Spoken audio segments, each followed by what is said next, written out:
Hello दोस्तों, आज की इस वीडियो में मैं आप लोगों को बताने वाला हूं कि जितने भी विद्यार्थी क्लास 10th में हैं उन लोगों के लिए बोर्ड एग्ज़ाम के लिए ये जो चैप्टर है जय प्रक्रम पोषण, ये क्लास 10th वालों के लिए काफ़ी इम्पोर्टेंट है। और ये बोर्ड एग्ज़ाम में इसमें से लगभग 4 से 5 क्वेश्चन पूछता ही है हर साल। तो इस पर देखिए मैंने आपको एक ऑब्जेक्टिव टाइप का लाया हूँ, ठीक है। तो इसको आप लोग नोट कर लीजिएगा, ठीक है ना। तो आप लोग मैं इसको बताने जा रहा हूँ। इसमें क्वेश्चन है पहला आपका, निम्नलिखित क्रियाओं में कौन सजीव के मुख्य लक्षण है, ठीक है। तो इसका जो हो जाएगा आपका, ये इसका होता है लक्षण, ये शोषण होता है, ठीक है। क्या होता है? ये शोषण होता है। आप लोग नोट करते जाइएगा, ठीक है। तो फिर हमारा दूसरा क्वेश्चन है कि कोशिका के किस भाग में सजीवों के सारे गुण विद्यमान रहते हैं, ठीक है। देखिए सजीवों के सारे गुण विद्यमान जो रहते हैं आपका, ये होता है आपका जीव द्रव्य, ध्यान रखना, ठीक है। क्या होता है? जीव द्रव्य। ये आपको नोट करते जाएगा, ओके, ठीक है। अगला क्वेश्चन हमारा तीसरा नंबर, वे सारी क्रियाएं जिनके द्वारा जीवों का अनुरक्षण होता है कहलाती है। ध्यान रखिएगा, जीवों का अनुरक्षण होता है कहलाती है। देखिए जीवों का अनुरक्षण जो होता है आपका, ये होता है आपका जय प्रक्रम में। ध्यान रखिएगा, क्या होता है? जय प्रक्रम में। तो हम यहाँ पर टिक मार देते हैं, ठीक है। अगला क्वेश्चन हमारा चौथा नंबर है कि निम्नलिखित में कौन स्वपोषी है। क्या है? निम्नलिखित में कौन स्वपोषी है? तो देखिए जीवाणु भी होता है, कवक भी होता है, सभी जीव भी होता है और सभी हरे पौधे भी होता है। तो यहाँ पर सभी में हम टिक मारेंगे, ठीक है। अगला क्वेश्चन क्या हमारा पाँचवा नंबर है, प्रकाश संश्लेषण से किस पदार्थ का निर्माण होता है, ठीक है। क्या है? प्रकाश संश्लेषण में से किस पदार्थ का निर्माण होता है? तो ये होता है आपका कार्बोहाइड्रेट का। ध्यान रखिएगा, कार्बोहाइड्रेट का, ठीक है। छठा नंबर क्वेश्चन क्या है देख लेते हैं, गोबर छत्ता। देखिए ये काफ़ी इंपॉर्टेंट है, मैं इस पर VBI कर देता हूँ, VBI, ठीक है। मैं उसे कर दिया, ठीक है। तो इसमें लिखा हुआ है कि गोबर छत्ता में किस प्रकार का पोषण होता है, ठीक है। तो परजीवी पोषण नहीं होता है, स्वपोषी पोषण नहीं होता है, ये मृत जीवी पोषण होता है। ध्यान रखिएगा, मृत जीवी पोषण होता है, ठीक है ना। अगला क्वेश्चन हमारा कि पौधों में सूर्य प्रकाश को अवशोषित करने की क्षमता किसे कहते हैं। ध्यान रखिएगा, तो इसे हम लोग कहते हैं क्लोरोफिल वर्णकों को, ठीक है, क्लोरोफिल वर्णकों को। इसका ऑप्शन नंबर ए हो जाएगा, 7वां नंबर का, ठीक है। अगला हम देखते हैं, ये बायोलॉजी का है, जीव विज्ञान का, आप लोग नोट रखिएगा, ठीक है।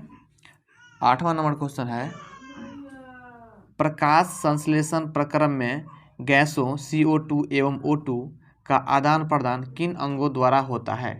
देखिए ये जड़ द्वारा तो नहीं होता है, तना द्वारा भी नहीं होता है, ये पत्तियों में अवस्थित रंध्रों द्वारा होता है। क्या होता है?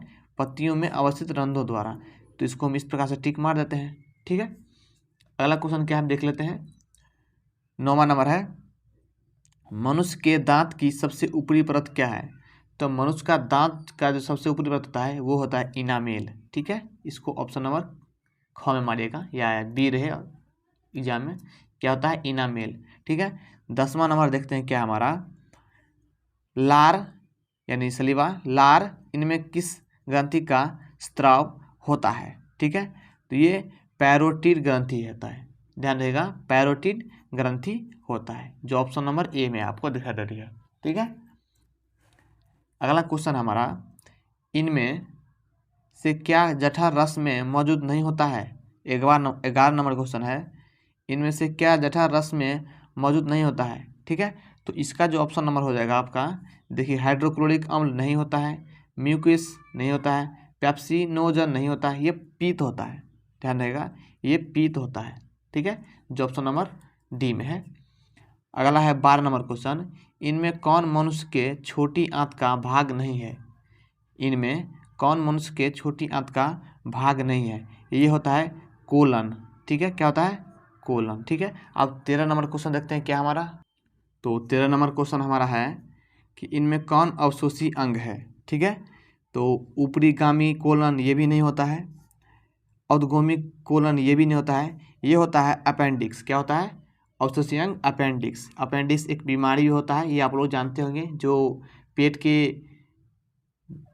इस तरफ से, जैसे हम लोग बोलते हैं, क्या बोलते हैं उसको, पेट के नीचे में दाहिनी या बाईं ओर वो दर्द करता रहता है, उसको हम लोग अपेंडिक्स कहते हैं। ठीक है, देखिए इसमें अगला क्वेश्चन आपका 14 नंबर, मनुष्य में पाचन की क्रिया प्रारंभ होती है। ठीक है, तो इसका क्या होता है, क्या दिया है, मुख गुहा से, ठीक है, ग्रस नली से, आमाशय से, यकृत से। तो ये तीनों में से तो नहीं होगा, ये होगा मुख गुहा से। ठीक है, मुख गुहा से, ध्यान रखिएगा आप लोग। अगला क्वेश्चन है, इनमें कौन आमाशय ग्रंथि या जठर ग्रंथि का भाग नहीं है। ध्यान रखिएगा, इनमें कौन आमाशय ग्रंथि या जठर ग्रंथि का भाग नहीं है। 15 नंबर क्वेश्चन है आपका। तो ए में है म्यूकस कोशिकाएं, बी में है जैमोजीन कोशिकाएं, सी में आपका मूल पित्तवाहिनी। तो ये हो जाएगा मूल पित्तवाहिनी हो जाएगा, ध्यान रखिएगा। ठीक है, अगला क्वेश्चन है आपका 16 नंबर, इनमें किस रचना के कारण मुख गुहा के भोजन श्वसनली में नहीं जा पाता है। ठीक है, 16 नंबर क्वेश्चन है, तो इसका हो जाएगा आपका एपीग्लॉटिस के कारण, एपीग्लॉटिस के कारण। ये जो ऑप्शन नंबर बी में आपको दिखाई दे रहे हैं, ख में है। ठीक है, अगला क्वेश्चन है हमारा, छोटी आंत में भोजन का पाचन पूर्ण होने के बाद वह क्या कहलाता है। तो ये कहलाता है चाइल। क्या कहलाता है, चाइल। ठीक है, अगला क्वेश्चन है हमारा 18 नंबर, निम्नलिखित किस रचना की मदद से अमीबा अपना भोजन ग्रहण करता है। तो ये 18 नंबर का हो जाएगा आपका, ये कुटपाद के द्वारा भोजन अपना ग्रहण करता है। क्या करता है, कुटपाद के अन्न। ठीक है, क्या होता है, कुटपाद। यहाँ पर जो दिया हुआ है, यहाँ पर देख सकते हैं ऑप्शन नंबर ए में। ठीक है, और क्वेश्चन नंबर 19 की ओर चलते हैं। 19 है हमारा कि निम्नलिखित में कौन अमीबा में भोजन पोषण की प्रक्रिया में एक नहीं है। ध्यान रखिएगा, तो 19 नंबर का हो जाएगा आपका अंतर्ग्रहण, पाचन, बहिष्कार। ये हो जाएगा अपघटन, आपका हो जाएगा, क्या हो जाएगा, अपघटन। ठीक है, अब 20 नंबर क्वेश्चन देखते हैं। 20 नंबर क्या है हमारा, अमीबा में भोजन का पाचन किस अंग में होता है। तो ये होता है भोजन रसधानी में। ध्यान रखिएगा, भोजन रसधानी में।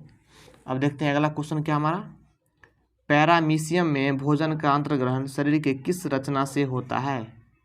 तो देखिए पैरामीशियम में भोजन का अंतर्ग्रहण शरीर की किस रचना में होता है।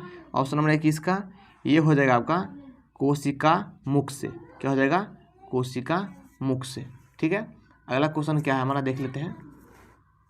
22 नंबर, अमीबा में पोषण की किस प्रक्रिया को नीचे दिए गए चित्र में दर्शाया गया है। तो 22 नंबर का हो जाएगा आपका बहिष्कार। क्या हो जाएगा, बहिष्कार। ठीक है, आप लोग नोट करते जाइएगा, काफ़ी इंपॉर्टेंट होता है ये।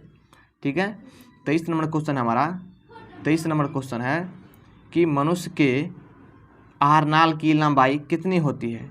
तो ये 8 से 10 मीटर होता है। ध्यान, ये काफ़ी इंपॉर्टेंट क्वेश्चन है, मैं भी कर देता हूँ।